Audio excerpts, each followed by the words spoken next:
부산 밀락동 부지 공매 및 매각 내용입니다. 매수 내역입니다. 공매가 경비 포함해서 879억 8천만 원, 41억 4천만 원은 취득세를 합하여 921억 2천만 원의 공매가입니다. 공유집은 60억에 취득세 2억 8천만 원으로 62억 8천만 원, 유치권 등 매수가 27억 원, 취득세 1억 5천만 원, 합하여 28억 5천만 원입니다. 따라서 매수가는 966억 8천만 원입니다. 그리고 취득세는 45억 7천만 원입니다. 따라서 총 매수 비용은 1012억 5천만 원이 들어갔습니다. 매각 내역입니다.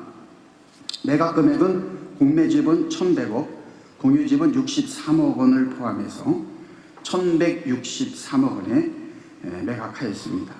매수 원가 1,012억 5천만 원, 자문수수료 41억 9천만 원, 기타 비용 19억 9천만 원의 비용이 들었고요. 저희들이 부실채권 143억 원과 유치권 27억 원을 회수해서 170억 원을 회수한 결과 매각 차익으로는 258억 7천만 원이 되겠습니다.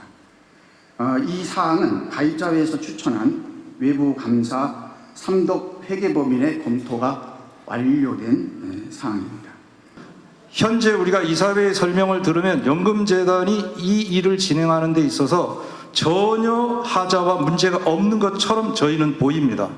그런데 오전에 감사위원회 보고를 들을 때에는 지금 이 밀락동 문제에 엄청난 문제가 있는 것처럼 저희는 들었습니다. 그러면 감사위원회의 잘못입니까? 아니면 이사회의 잘못입니까?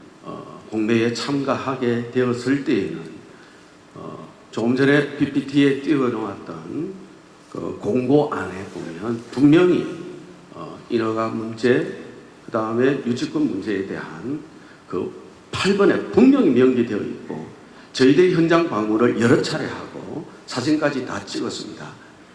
그때 현장 방문했을 때에 유치권자들이 있었던 것을 분명히 확인했고 그 다음에 사업권에 대한 문제를 분명히 인지하고 있었습니다. 이사회의록 안에는 이사회의록 변경할 수 없습니다. 공문서 2조가 됩니다. 이사회의록 안에는 분명한 사항으로 다 세밀하게 다 기록이 되어져 있습니다. 저희들이 감사를 받을 때에 이사의 회의록 자체를 다 감사위원회에게 제출했습니다. 이상입니다. 결의사항에 별첨과 같이 결의합니다 했는데 별첨의 내용이 첨부되지 않아가지고 전혀 확인할 수 없다고 그렇게 보고를 하셨거든요.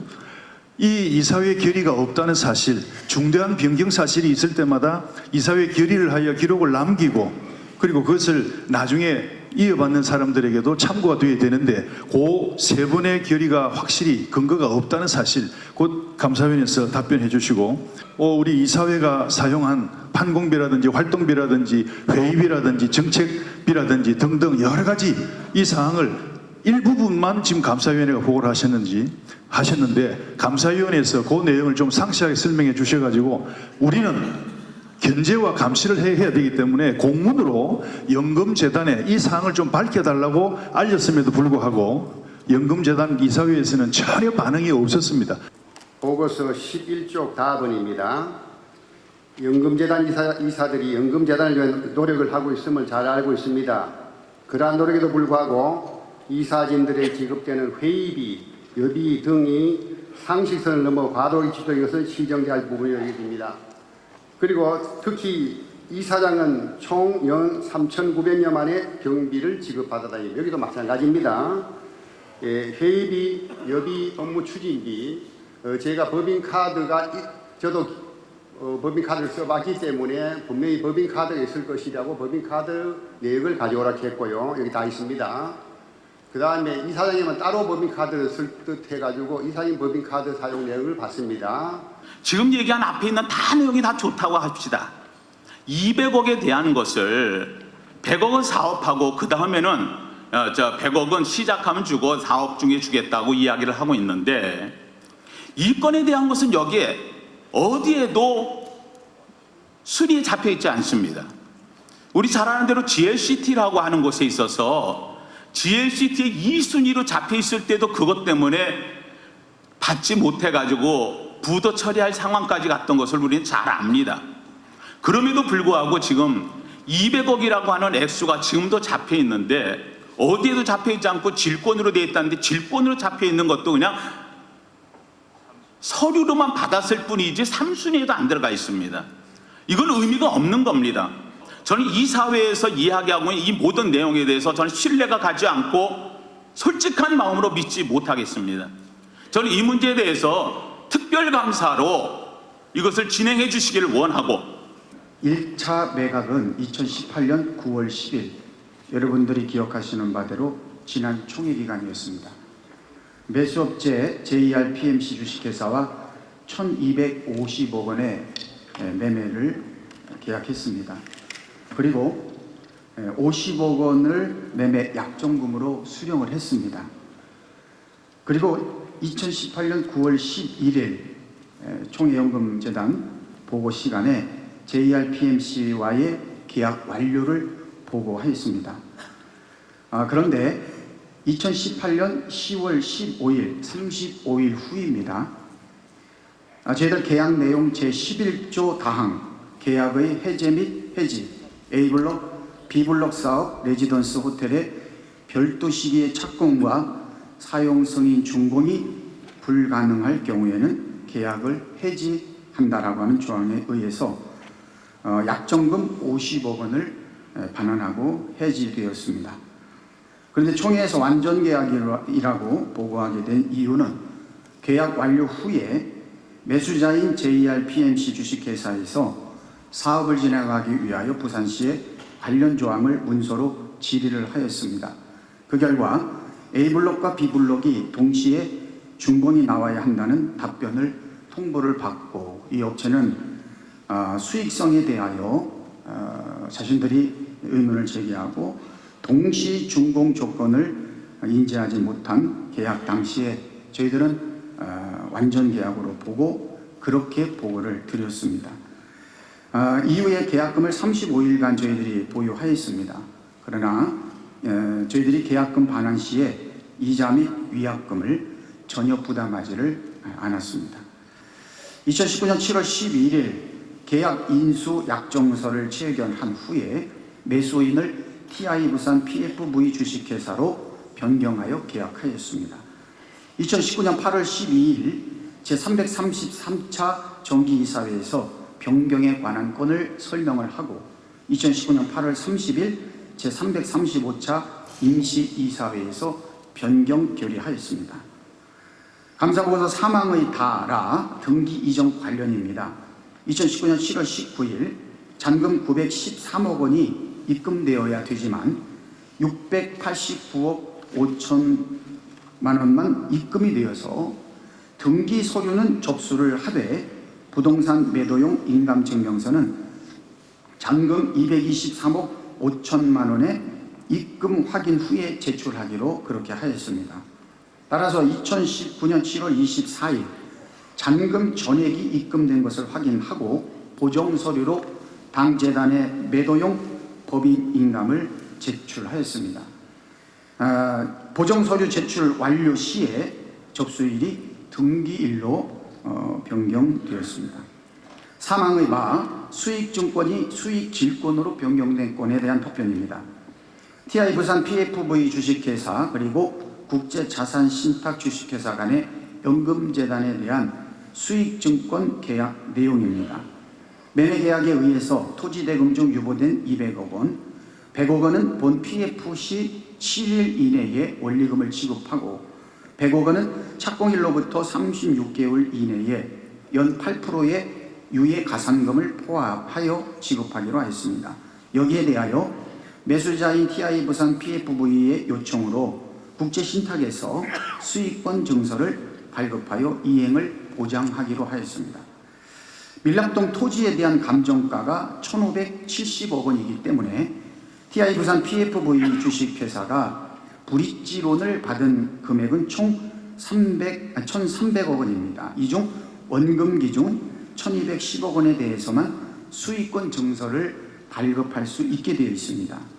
1,210억 원의 약 130%의 수익권이 설정되어 있습니다. 따라서 금융기관의 론 90억 원, 재단의 유보금액 200억 원에 대하여는 TI부산 PFV 주식회사의 수익권에 대한 근질권 증서를 발급받게 되었습니다. 수익권 증서를 발급받는 것과 근질권 증서를 발급받아서 이행을 보장하는 순위에 아무런 영향이 없이 동일한 위치에 있다고 하는 것을 법무법인 광장에 의견서를 제출받았습니다. 그 뒤에 법무법인 광장의 의견서가 첨부되어 있습니다. 참고해 주시기 바랍니다. 마지막입니다. 회의비 및 여비의 과다 지급 문제입니다. 2018년 회의비 및 여비 교통비 지급 내역입니다. 저희들이 2018년에 이사회 27회를 했습니다. 그리고 소위원회가 39회 모였습니다. 그리고 조사위원회가 약 3개월 동안 활동을 했습니다. 또 소송 관련 법원 출장, 밀락동 매각권 실사 및 매수업체 미팅 50여 개 기관이 있었습니다. 부실채권 회수를 위한 실사 및 대책회의 등이 있었습니다. 따라서 모든 회의비 및 여비 교통비는 저희들 회의 여비 규정에 의해서 지출되었습니다. 이 문제를 특감을 실시해서 연금재단 이사에도 힘든 점을 벗고 감사위원회도 수고한 부분을 잘 인정받을 수 있도록 특감을 실시할 수 있기를 동의합니다. 19일 날 잔금 일부가 들어왔고 24일 날 잔금이 완납되었습니다. 연금재단에서는 부동산 매도용 인감 증명서를 24일 날 제출했습니다. 보정 제도를 이용한 것입니다. 우리 회계감사님이 등기소 소장하셨습니다. 그래서 19일 날 등기가 넘어간 것이 아닙니다. 접수만 된 것입니다. 만약에 잔금을 지불하지 않으면 우리가 인감 증명을 제출 안 합니다. 그러면 그것은 무산이 되어 버리는 겁니다. 다만 24일 날 잔금이 들어왔기 때문에 인감 증명을 제출하였고 그리고 19일 날 접수한 그 날이 등기가 된 것입니다. 이것은 감사위원 가운데에 우리 세무사 되시는 분이 밖으로 나가셔서 전화로 확인하고 그게 확인된 사항이라고 그날 감사할 때 확인된 사항입니다. 두 번째,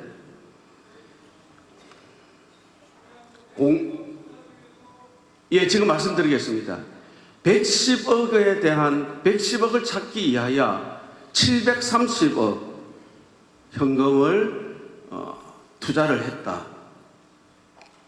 지금 이 물건이 계약한 지 우리가 매수한 지 1년 조금밖에 지나지 않았습니다. 지금 현재 부도 처리된 것이 아니고 계속해서 진행 중에 있는 사항입니다. 보험 PF가 지금 우리가 잔금이 들어오고 난 다음에 1년 안에 보험 PF가 만들어집니다. 지금 사업이 진행 중에 있는 사항입니다. 오늘도 부산에서 지금 계속 부산시와 인허가 문제 때문에 그 다음에 계속 진행 중에 있는 상황입니다. 부도 처리된 것이 아닙니다. 만약에 이런 이야기를 하신다면 우리가 투자에 만약에 1,000억을 투자해 놨다면 앞으로 어떻게 될지 어떻게 알겠습니까? 일어나지 않는 일에 대해서 지금 투자되어 있는 금액에 대해서 최악의 사항을 말씀을 하시니까 자꾸 이렇게 불신이 되어지는 것입니다. 그 다음에 19일에 접수를 했고 24일에 잔금을 받았다. 이제 그랬는데 방금 이제 감사위원장님 이제 말씀이 19일에 대출이 이루어졌고 그 다음에 대출이 이루어질 당시에 인감증명서나 이런 서류가 없이 대출이 이루어질 수 있느냐. 그 문제는 만약에 은행, 금융기관의 직원이 자기 목숨 내놓고 하지 않는 한 그런 일은 있을 수가 없습니다. 그것은 대출이 이루어질 때 반드시 거기에 대한 근저당 설정이라든지 채권 확보가 돼야 됩니다. 그런데 이 경우에는 방금 말씀드린 것처럼 그 부동산에 대해서 저당권 설정을 한 걸로 보이는데, 만약 그렇다 그러면은 이 저당권 설정에 필요한 인감 증명이 절대적으로 필요하고, 그거 없이는 대출이 이루어질 수 없었을 거라고 봅니다. 네. 청원권이 있으면 청원 받고 그렇게 하면 안 되겠습니까? 청 회장님. 이만큼 우리 총회가 심각하다고 하는 것을 이사님들이 좀 아시고. 청 회장님, 예. 특감에 대해서 잠깐 설명을 하고 청원 사항에 대해서 말씀을 드리도록 하겠습니다. 예, 우리 회계 이사님이 특감에 대해서 잠깐 설명을 하고 진행하겠습니다. 하고 특감은 대다수 총대원들의 생각이니까 특감에 대해서는 얘기하지 마십시오. 특감하기로 결의가 되어 있습니다. 그 얘기 안 했습니다.